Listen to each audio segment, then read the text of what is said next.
Bonjour et bienvenue sur ce nouveau podcast dédié à l'univers des semences et des plants. Nous allons parler aujourd'hui d'un enjeu majeur qui nous concerne tous, l'intelligence artificielle et de la façon dont elle se déploie en agriculture. Nous sommes en compagnie de 4 acteurs des filières. Bruno Clostre, responsable data et innovation digitale chez RAGT, Hugo Singès, chef produit innovation chez Kubota Europe, Catherine Matt, directrice métier du grain à la coopération agricole, et Anthony Noyon, directeur de Second, solution e-commerce dédiée exclusivement à la vente de services. Tout d'abord, Anthony Noyon, pouvez-vous nous expliquer les différents types d'intelligence artificielle ?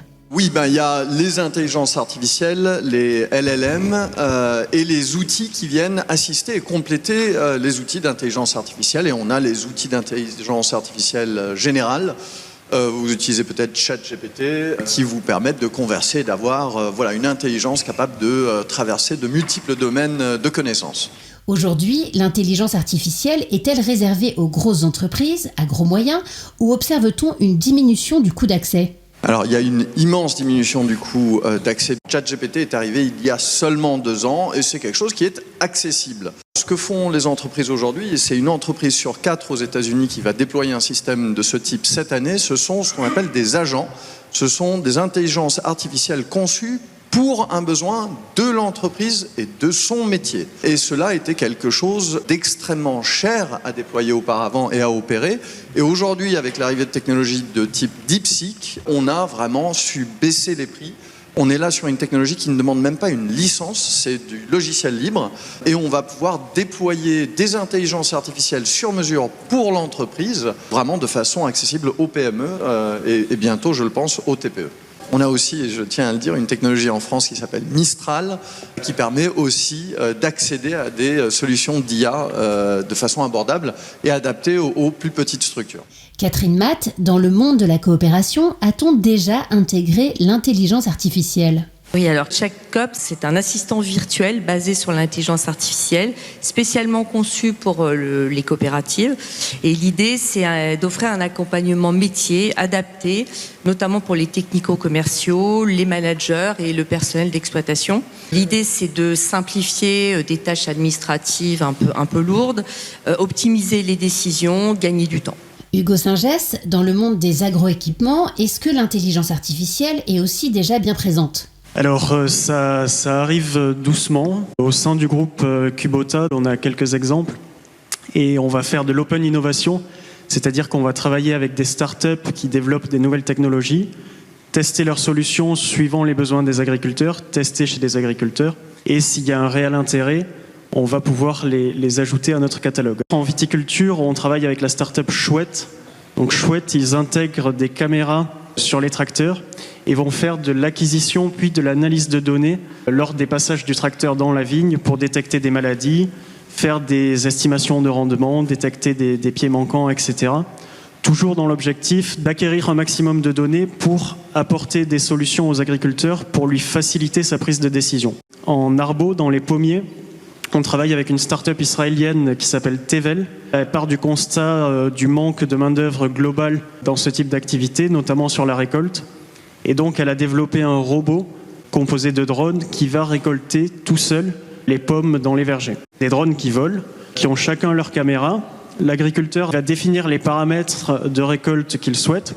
Donc la taille des pommes, la couleur, le calibre. Et ces drones vont, de manière totalement autonome, se promener dans le verger pour récolter les pommes et les mettre dans des palox. Avec en plus, à nouveau, la capacité à acquérir de la donnée en très grande quantité. Dernier exemple, dans le maraîchage, on travaille avec une start-up qui a développé un robot de pulvérisation ultra localisé pour la grande problématique de désherbage. Ils ont un robot, un petit rover qui va passer dans la parcelle à cheval sur les planches de maraîchage, via des caméras, détecter les cultures et détecter les adventices, et positionner avec une précision extrême de 6 mm par 6 mm du désherbant seulement sur les adventices, donc seulement là où c'est nécessaire. On mesure jusqu'à 95% de réduction de produits phyto utilisés dans les parcelles, avec un effet similaire, voire meilleur que le désherbage conventionnel classique. Vous travaillez au Centre d'innovation européen de Kubota à Amsterdam. Votre mission, c'est de comprendre les besoins, présents et futurs, des agriculteurs et d'étudier les technologies qui permettraient d'y répondre. Comment vous y prenez-vous ? On a une partie très importante qui est étude de marché. Pour une raison simple, c'est qu'on ne veut pas pousser des technologies qui sont peut-être très intéressantes, mais qui n'auraient pas d'intérêt pour les agriculteurs. Alors je crois que ce n'est pas sur les tracteurs que l'intelligence artificielle se développe en priorité, mais plutôt sur les outils, c'est ça ? Exactement. Alors on est surtout sur les outils avec des caméras embarquées pour de l'acquisition, de l'analyse de données et permettre à l'agriculteur de prendre des décisions. On voit quelques solutions apparaître sur les tracteurs. Donc les caméras par exemple, puisque le tracteur va évidemment faire beaucoup plus de passages dans les parcelles qu'un outil donné. Sur le guidage et l'automatisation aussi, on voit quelques solutions sur les tracteurs. Pas forcément de l'intelligence artificielle, mais de l'intelligence tout court et de l'automatisation. Et même sur du CTF, du Control Traffic Farming, on va essayer d'optimiser le trajet que va faire le tracteur avec son outil dans la parcelle pour diminuer le tassement du sol, économiser du carburant, du temps. Donc aujourd'hui, l'intelligence artificielle s'applique plutôt à la reconnaissance d'images et à l'organisation. Oui, tout à fait. C'est utiliser toutes les données qu'on peut acquérir pour prendre des actions concrètes et qui ont un résultat bénéfique pour l'agriculteur. S'il a un bénéfice économique, alors on va pouvoir démocratiser ces solutions. Est-ce que les avancées de l'IA sur vos systèmes vont tout de suite trouver leur marché ? Alors ça ne va pas se faire du jour au lendemain non plus. C'est des technologies qui mettent quand même du temps à arriver. Les robots, par exemple, ça fait une dizaine d'années qu'on en parle, qu'on voit des robots sur les salons plus que dans les champs. Ça va arriver, ça va mettre du temps. Les tracteurs ont mis une trentaine d'années pour être vraiment démocratisés dans toutes les exploitations agricoles, donc ça sera certainement un peu pareil. Bruno Clostre, dans la filière semences, y a-t-il déjà des applications de l'IA ? On l'utilise depuis assez longtemps. Alors à l'époque, ça s'appelait machine learning. Donc c'était le début de l'IA comme on la connaît aujourd'hui. On modélise toutes nos espèces grâce à ces technologies en agrégeant toutes les sources d'informations dont on dispose. Et aujourd'hui, on est limité sur la quantité de données disponibles pour calibrer tous nos modèles.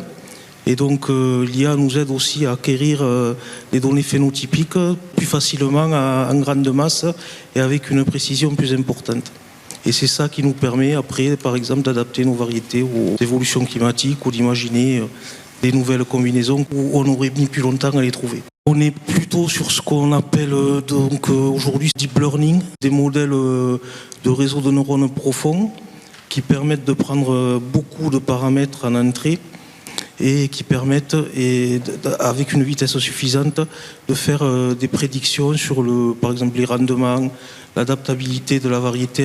Donc ça nous permet aussi d'imaginer les variétés de demain grâce aux projections climatiques que l'on peut introduire dans les modèles pour simuler les performances dans divers types d'environnements.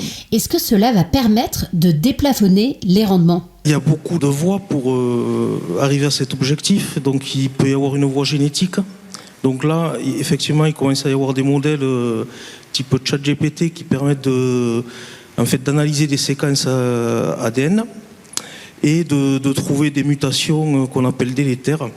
Et grâce à ces modèles, on peut identifier facilement ces zones sur les génomes et essayer de les supprimer des générations futures. Ça peut permettre de passer un gap avec ce genre de choses. Alors on le sait, l'IA se nourrit de données. Cela vous pose-t-il un problème que les données quittent la France pour aller en Chine ou aux États-Unis ? Clairement, oui. On est très attentif effectivement à la confidentialité de nos données et on regarde effectivement tous ces aspects avec force. Anthony Noyon, vous êtes spécialiste de ce sujet. Est-ce que c'est une vraie préoccupation, cette question de souveraineté ? Absolument. Aux États-Unis, il y a une loi qui fait que le gouvernement américain peut exiger d'obtenir les données d'un hébergeur et interdire à l'hébergeur de prévenir la personne, son client, que ces données ont été captées. On peut se poser la question de si en Chine ils pratiquent les mêmes choses. On a des technologies européennes, je citais Mistral, mais il y a une approche dite on-premise, c'est-à-dire qu'on va pouvoir déployer sa propre IA dans son propre cloud et avoir une maîtrise absolue et totale des données qui rentrent et qui sortent. et donc se retrouver dans un environnement beaucoup plus sécurisé. Alors c'est plus complexe à déployer bien sûr, mais effectivement pour les données hautement sensibles, on va préférer déployer sa propre IA sur son propre cloud. Vous qui avez un pied aux États-Unis et l'autre en France ou en Europe, avez-vous l'impression qu'on regarde le train de l'IA passer ? On est peut-être en train de démarrer avec un peu de retard, il ne faut pas non plus se précipiter, c'est-à-dire il ne faut pas déployer à tout va de l'IA partout, parce qu'effectivement il y a plein de mauvais usages. Et par contre, il faut commencer à avoir cette culture dans une entreprise. Et sur les systèmes existants, là où on peut avoir beaucoup d'impact, c'est lorsque c'est lent et cher, il y a peut-être une opportunité pour déployer de l'IA. Catherine Matt, où en êtes-vous du déploiement de votre solution ChatCop ? Il y a 3 publics. C'est les technico-commerciaux, déjà dans les coopératives, pour les aider à structurer leurs rendez-vous, répondre à des questions qui peuvent être un peu complexes, piloter leurs activités. Il y a les managers, donc pour organiser, optimiser les opérations de leur équipe. Et puis le personnel d'exploitation, afin de faciliter la prise de décision grâce à des données précises et des outils de pilotage adaptés. C'est un projet qui a une phase avancée. Pour les technico-commerciaux, c'est un gain de temps qui est estimé à une demi-journée par semaine quand même. Pour les managers, c'est une meilleure précision dans les décisions grâce à des recommandations qui sont bien contextualisées. Et puis une réduction des coûts opérationnels, une amélioration de la satisfaction utilisateur parce qu'il y a une centralisation des données qui est efficace. On a donc pas mal de bénéfices, mais y a-t-il aussi des freins ? Déjà, il y a le frein au changement. Évidemment, quand on a quelque chose d'aussi disruptif, on a identifié un manque de connectivité dans certaines zones rurales qui pourrait peut-être limiter l'utilisation en temps réel de ChatCop. Il faut de la 4 ou 5G. Et puis, toujours, comme vous l'avez déjà abordé, à la crainte liée à la confidentialité des données. Donc, pour ChatCop, il y a une architecture sécurisée, évidemment, qui a été mise en place. Et le stockage des données se fera en France ou en Europe. Et en agroéquipement, Hugo Singès, quels vont être les freins ? Un frein principal, c'est vraiment prouver la valeur des solutions pour les agriculteurs. Un autre frein, c'est la quantité de données. Pour cette solution de désherbage ultra localisé, il faut qu'on l'ait entraîné et qu'on lui ait donné une certaine quantité d'images. Et qu'on ait sélectionné sur ces images les plantes. Et donc là, peut-être, qu'il pourrait être possible d'avoir une passerelle avec les semenciers pour qu'il y ait des semences qui soient, compatibles avec ces solutions-là et que les semenciers puissent fournir des jeux de données variables dans différents terroirs, différents stades de croissance, etc., de leur variété de plantes. Un dernier frein qui peut apparaître, c'est un frein législatif, notamment sur la robotique, où il est à ce jour très difficile, voire interdit, de faire de la sécurité par intelligence artificielle. Je m'explique. Si on a un robot dans la parcelle, équipé de caméras, de capteurs, on ne pourra pas utiliser les caméras pour différencier une personne, un enfant d'un pied de maïs, par exemple.